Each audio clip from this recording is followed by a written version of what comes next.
Halo semuanya, selamat datang di segmen analisa. Hari ini sudah kita lihat bahwa Presiden ke-7 Indonesia Joko Widodo itu diperiksa di Bareskrim Polri dan mendapatkan 22 pertanyaan terkait dengan ijazah SD, SMP, SMA, hingga universitasnya. Bukan cuma pertanyaan terkait dengan hal tersebut saja, tetapi juga Jokowi mengaku bahwa selama diberikan pertanyaan oleh tim penyidik Bareskrim, dirinya ini ditanya terkait dengan kegiatannya selama kuliah di UGM, serta juga dengan skripsinya. Karena skripsi juga menjadi salah satu bahasan dari Roy Suryo CS yang menduga kesannya adalah bahwa ada banyak kepalsuan di sini. Tetapi satu hal yang menarik yang Jokowi katakan pada saat setelah selesai diperiksa di Bareskrim Polri, bahwa dia mengatakan poin-poin yang pertama adalah begini, bahwa saya itu hanya memberikan keterangan dan juga sekaligus mengambil ijazah sekolah saya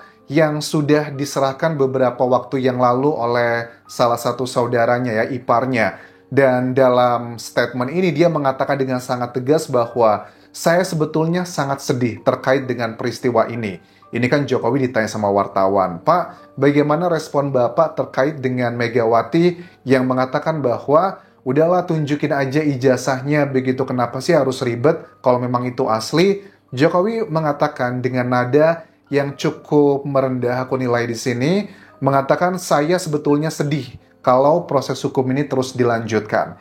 Kenapa sedih, Pak? Apakah Bapak sudah sebegitu yakinnya orang-orang yang dilaporkan dugaannya adalah Roy Suryo, terus juga Rismon Sianipar, dan juga beberapa nama lainnya? Apakah mereka yakin pasti bakal masuk penjara? Ataukah justru malah sebaliknya? Anda yang bisa menjadi pesakitannya karena diduga juga ada unsur pidana di sini, pemalsuan hal-hal tersebut. Karena konteksnya Pak Jokowi menjadikan ijazah tersebut sebagai salah satu berkas yang diserahkan pada saat beliau dulu mendaftarkan diri sebagai gubernur Solo, wali kota Solo, gubernur Jakarta, dan juga sebagai seorang presiden. Ini yang disampaikan oleh Joko Widodo, teman-teman. Saya itu sebetulnya sedih. Kalau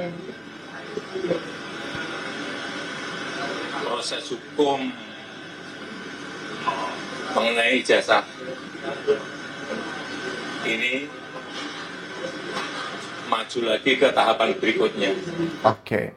Ada kata-kata yang disampaikan Jokowi adalah saya sedih kalau proses hukum ijazah ini maju ke tahapan berikutnya. Pada saat Pak Jokowi ngomong kata-kata kalau, itu ada jedanya sekitar 2-3 detik. Yang ini mengindikasikan bahwa sebenarnya Pak Jokowi juga sekarang sepertinya sedang menimbang-nimbang ini. Apakah lanjut atau tidak. Cuman yang tereksplisitkan atau tersampaikan baik lewat kuasa hukumnya ataupun juga Jokowi di beberapa waktu lalu mengatakan dengan tegas, sudah tidak ada cara yang lain lagi, pokoknya ini harus diselesaikan secara hukum. Karena kalau tidak diselesaikan secara hukum, ini akan terus berkepanjangan. Dan mereka katanya sudah sangat keterlaluan. Saya udah nggak kuat lagi untuk menghadapi drama yang katanya sudah sejak 2 tahun terakhir ini.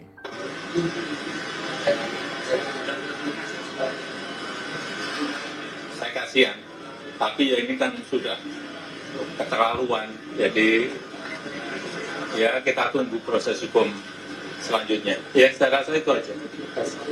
Oke. Proses hukum selanjutnya. Cuman di sisi lain juga dari timnya ya Roy Suryo dan juga Rismon Sianipar, mereka terus menyampaikan data-data kualitatifnya terkait dengan kejanggalan-kejanggalan baik itu ijazah dan juga skripsi dari Jokowi. Yang terakhir aku lihat di channel YouTube-nya Rismon, ya, di Balige Channel. Di situ dia mengatakan dengan tegas bahwa ada beberapa hal yang akan menjadi salah satu pertimbangan untuk mengawal kasus ini terkait dengan tahapan di mana saat ini dari Bareskrim Polri sedang melakukan pengecekan secara forensik untuk ijazah Jokowi. Poin yang pertama adalah terkait dengan noda-noda bercak hitam di bagian bawah ijazahnya Jokowi. Terus juga terkait dengan foto Jokowi yang berkacamata atau tidak. poinnya adalah yang mau disampaikan Rismond di sini, nanti pada saat hasil dari Bareskrim terkait dengan uji forensik ijazahnya Jokowi muncul ke media, kita juga harus tahu nih, mana sumber ijazah yang diperiksa. Apakah ijazah tersebut adalah sama seperti yang ditunjukkan oleh salah satu kader partai, atau juga yang ditunjukkan sekitar 2 tahun yang lalu oleh rekan-rekan Jokowi pada saat ada pertemuan di UGM 2 tahun lalu juga sudah dibahas ini, itu apakah sama atau tidak? Dan analisa dari Rismond, ini salah satu cuplikan ya teman-teman. Tentang bercak tinta hitam ijazah Jokowi, baik yang ditampilkan di UGM pada tahun 2022 ya kalau nggak salah, 2022 ya, teman-temannya Jokowi ya, mengaku temannya Jokowi menampilkan itu dalam proyektor ya, ijazah Jokowi, dan di situ ada bercak hitam, tinta hitamnya juga. Oke. Jadi poin yang pertama, menurut Rismond, di 2 tahun yang lalu pada saat rekan-rekan Jokowi itu menampilkan ijazah Jokowi di proyektornya, ada bercak-bercak hitam di ijazahnya. Nah ini nanti poinnya gini, kalau tiba-tiba nanti yang diperiksa oleh Bareskrim dan ternyata dipublikasikan nanti di persidangan, aku lihat Jokowi tidak mau mempublikasikannya ke media, maunya hanya ke persidangan oleh hakim begitu. Kalau ternyata itu berbeda, artinya ada salah satu yang bohong. Yang bohong siapa? Apakah Jokowinya ataukah teman-temannya 2 tahun lalu tersebut? Ada 2 kemungkinan. Kemungkinannya ya 2 hal tersebut teman-teman. Di bagian berikutnya juga dari kader partai yang juga mempublikasikannya. Saya dapati dari video itu dari TV One ya, dan bisa kita analisa penjejakan objek. Di situ noda hitamnya statis. Oke. Artinya apa? Tidak bergerak ya. Bagian integral dari ijazah tersebut. Kalau memang itu adalah benar yang disampaikan Rismond, berarti harusnya Rismond juga sudah punya rekaman terkait dengan liputan TV One ya, yang pada saat 2 tahun lalu memberitakan terkait dengan isu ini ya. Karena kan nanti di persidangan, karena sudah mendekati babak persidangan ini akan menghadirkan saksi ahlinya masing-masing. Alibinya nanti pembelaan dari seandainya Rismond ataupun juga Roy Suryo menjadi terdakwa, nanti akan dicek begitu. Ini buktinya 2 tahun lalu kok ternyata yang ditunjukkan itu ada bintik-bintik hitamnya. Terus tiba-tiba seandainya yang dibawa oleh Jokowi diserahkan ke Bareskrim tidak ada bintik hitamnya. Nah, ini juga sebenarnya secara hukum dari Rismond dan juga Roy Suryo sangat lemah teman-teman. Karena yang akan dikonsider, yang akan dipertimbangkan, aku yakin banget adalah dari yang diserahkan ke Bareskrim. Dan penyitaan barang bukti kan juga ada proseduralnya kan ya. Ya kita nggak tahu kalau seandainya ternyata dalam tanda kutip berbeda, ya kemungkinan besar yang akan dituduh menjadi penyebar palsu tersebut adalah ya rekan-rekannya Jokowi. Makanya logika berpikir dari timnya Roy Suryo ini dan juga Rismond bahwa kalau memang itu adalah palsu, yang bisa kena undang-undang ITE adalah mereka seharusnya begitu. Terus yang kita analisa juga ijazah yang diupload oleh seorang kader PSI bernama Dian Sandi Utama. Nah, di situ juga malah lebih jelas noda-noda hitam, bercak-bercak hitam itu di wilayah bagian bawah ya. Oke. Noda hitam adalah menjadi kata kunci dan menjadi bagian yang harus dianalisa dalam perbandingan antara ijazah yang diserahkan ke Bareskrim atau yang beredar di media. Termasuk juga dengan kacamata. Ijazahnya juga kan yang beredar di media dan juga sosial media, Jokowi memakai kacamata di foto ijazahnya. Nah, apakah di ijazah yang diserahkan juga pakai kacamata atau tidak?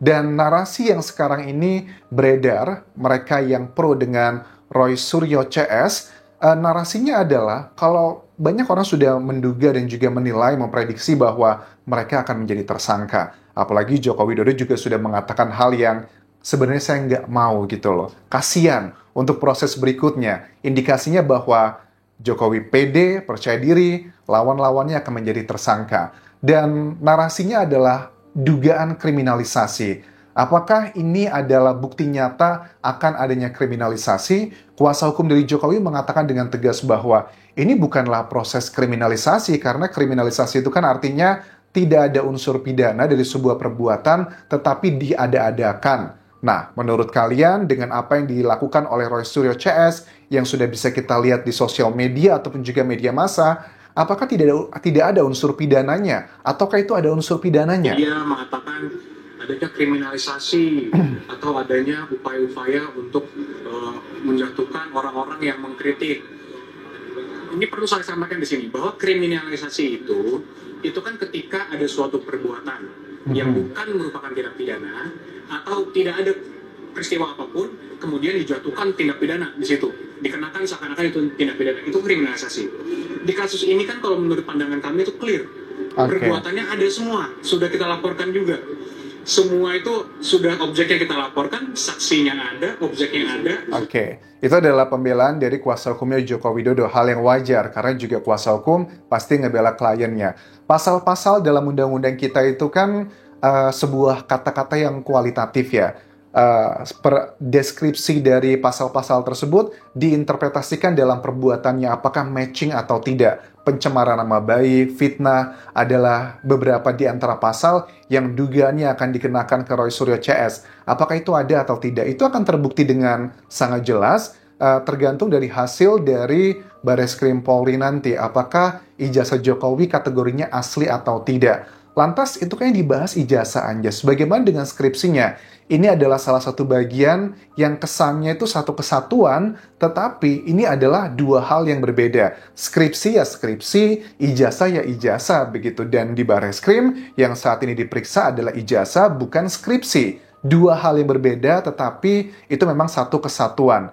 Dan kalau aku lihat di sini ada dugaan yang aku baca dari timnya Roy Suryo CS ini, mereka sepertinya meyakini bahwa Jokowi memang pernah kuliah di UGM, tetapi sepertinya dia tidak lulus. Apakah itu yang kalian baca juga terkait dengan dugaan-dugaan tersebut? Karena kan dari sejumlah saksi ataupun juga dosen yang berada di UGM mengatakan bahwa secara nggak langsung mengiyakan Jokowi pernah kuliah di sana, tetapi apakah Jokowi itu lulus atau tidak? Inilah yang menjadi salah satu bagian yang sedang menjadi teka-teki masyarakat, yang menjadi perbincangan, serta pro dan kontra yang luar biasa terjadi di sosial media. Terima kasih sudah menonton. Sampai ketemu lagi di video berikutnya. Tinggalkan like dan juga komen. Subscribe channel YouTube ini, follow Instagram, Facebook pageku, dan juga akun TikTok di Anjas Hasmara. Sampai jumpa.